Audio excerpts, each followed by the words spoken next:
Santi di Cina. Assalamualaikum. Nah, kali ini ya berbeda dengan YouTube channel aku sebelum-sebelumnya.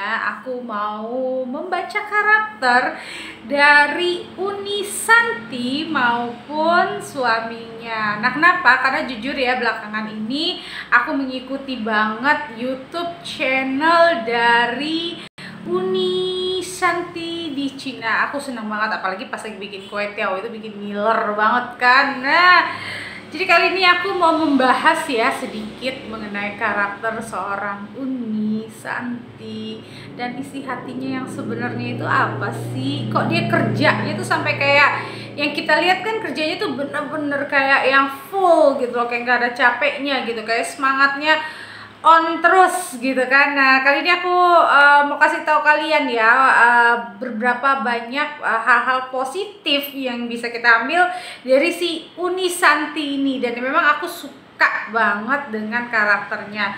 Pertama, Santi di Cina ini memiliki karakter yang sangat kuat. Jadi di rumah tangganya itu yang paling kuat karakternya adalah Santi di Cina. Dialah yang selalu menimbulkan ide-ide kreatif dan memberikan semangat dan juga pekerja keras. Dan ya, yang paling aku suka, dia itu bisa mendoktrin dirinya ke hal-hal positif ketika ada sesuatu yang mulai dia pikirin. Nah, itu dia, makanya kita suka ngeliat kan Santi di Cina ini, Uni Santi ini sangat semangat, kayak orang yang gak ada pikiran, padahal dia itu banyak pikiran, tapi dia bisa mendoktrin dirinya ketika lagi bekerja ya bekerja, lagi semangat ya harus semangat gitu, kapan dia harus semangat, dan kalau lagi pikiran ya tetap ada aja yang dipikirin gitu, tetap sama kayak kita juga gitu. Cuma kan kebanyakan kita ngelihat Santi di Cina ini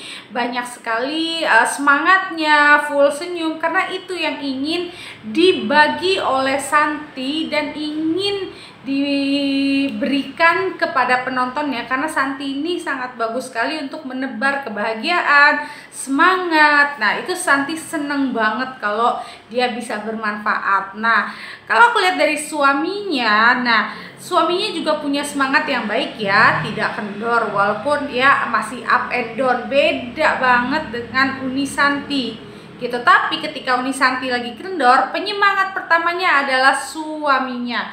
Suaminya lah yang bisa memegang hati Uni Santi ini, karena tetap ya bagaimana juga, sekuat apapun juga tetap Santi di Cina ini juga manusia biasa.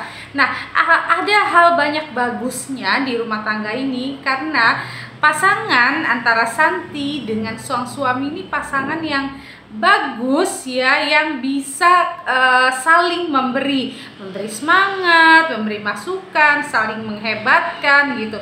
Ini pasangan yang sangat ideal. Jujur sih kalau aku bilang agak sedikit jarang terjadi ya pasangan seperti ini. Walaupun tetap tidak ada pernikahan yang sempurna, kecekcokan itu tetap ada, perbedaan itu tetap ada, tapi kembali lagi karena kedewasaan sang suami dan juga Santi, maka jadilah sebuah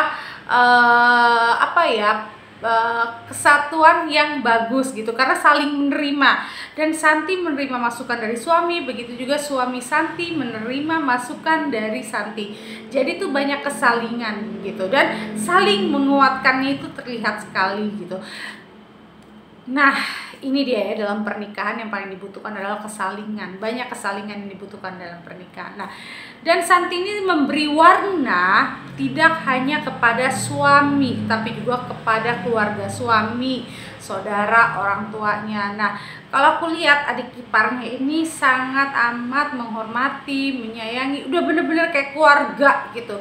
Dan mereka tahu gitu kalau mereka ini membutuhkan Santi gitu. Banyak hal yang mereka petik dari Santi, dari kehidupan Santi. Kita nggak pernah tahu ya gimana ke depannya, tapi yang aku lihat sejauh ini ya seperti itu. Dan Santi juga punya pemikiran yang sangat luas dan sangat bagus. Dan tentunya ya kalau ditanya-tanya sebenarnya itu pernikahan beda agama itu apa nggak takut nanti perjuangannya Santi di sana jadi sia-sia dan sebagainya. Aku rasa dan menurut aku, yang aku lihat, Santi itu udah apa ya, udah pikirkan itu juga, karena dia ini orangnya pemikirannya sangat luas, sangat jauh ya. Jadi dia sudah memikirkan dampak-dampak apa aja kalau terjadi sesuatu. Tapi sejauh ini tidak, karena suaminya ini orangnya enjoy banget, sangat memaklumi Santi. Dan yang tadi aku bilang, mereka itu banyak kesalingannya gitu. Jadi banyak hal-hal positif yang bisa diambil dari Santi ini. Ya kalau ada yang tidak berkenan, ya namanya juga manusia kan, nggak bisa 100% sempurna. Kadang-kadang kita aja yang pengen melihat sesuatu yang terlalu sempurna, sedangkan tidak ada manusia yang sempurna. Tapi sejauh ini yang aku lihat bagus banget, dan dia ini orangnya nggak pelit untuk berbagi dan juga untuk menyemangati orang banyak. Nah itulah Santi. Dan Santi ini memang punya jiwa yang seneng berbagi gitu. Dia juga seneng ngelihat orang seneng. Nah itu dia mungkin salah satu dari yang lain ya, dari penyebab Santi ini berhasil gitu. Jadi Santi ini memang orang yang mudah memberi gitu, bukan hanya memberi masukan tapi kayak makanan dan sebagainya. Karena Santi ini tipe orang yang aku bilang mungkin karena pelajaran hidupnya ya, Santi ini menjadi orang yang lebih legowo, ikhlas gitu. Dan memang pembawaan dirinya, dan pembawaan diri Santi pun sebenarnya Santi ini tipe orang yang dulu ya, mungkin sebelum menikah dia bukan orang yang seceria sekarang gitu. Tapi karena dia mendapatkan pasangan yang baik, akhirnya dia jadi lebih kebawa ceria gitu. Apalagi kan keluarga-keluarga di sana juga, bahkan ketika tidak ceria pun sebuah suasana ketika Santi datang menjadi ceria. Nah, banyak hal positif yang bisa diambil dari seorang Santi. Cuma memang aku melihat ya, si sang suami mungkin karena sakit ya, jadi nggak sesigap Santinya. Tapi itulah ya, namanya pernikahan kan saling, yang penting ada support dari sang suami. Nah jadi banyak banget hal-hal positif yang bisa diambil dari Santi. Walaupun sebenarnya mungkin kita kan sering ngeliat ya, Santi itu tuh senyum terus kayak nggak ada duka. Enggak loh, tetap aja Santi juga kadang-kadang ada rasa ya bagaimana namanya juga kan di negara orang ya, bukan di negara sendiri juga. Tentunya nggak bisa kita bilang hatinya terus bahagia, seneng dan sebagainya. Ada up and down-nya juga. Tapi kembali lagi, Santi punya prinsip yang bagus, tidak mau dengar omongan orang ya. Kalau masukan baik diserap dan diterima, kalau yang nggak baik-baik dibuang aja sama Santi. Nah itu perlu dicontoh untuk menjaga kesehatan mental kita. Oke, terima kasih. Semoga tambah banyak ya makanan-makanan Indonesia yang dikenalkan, semoga tidak hanya di China tapi di negara-negara lain, dan semoga membawa berkah. Oke, terima kasih. Nah kira-kira siapa nih selebgram atau artis atau siapapun idola kalian yang mau aku bacakan karakternya? Nah kalian tinggal tulis di kolom komentar aku.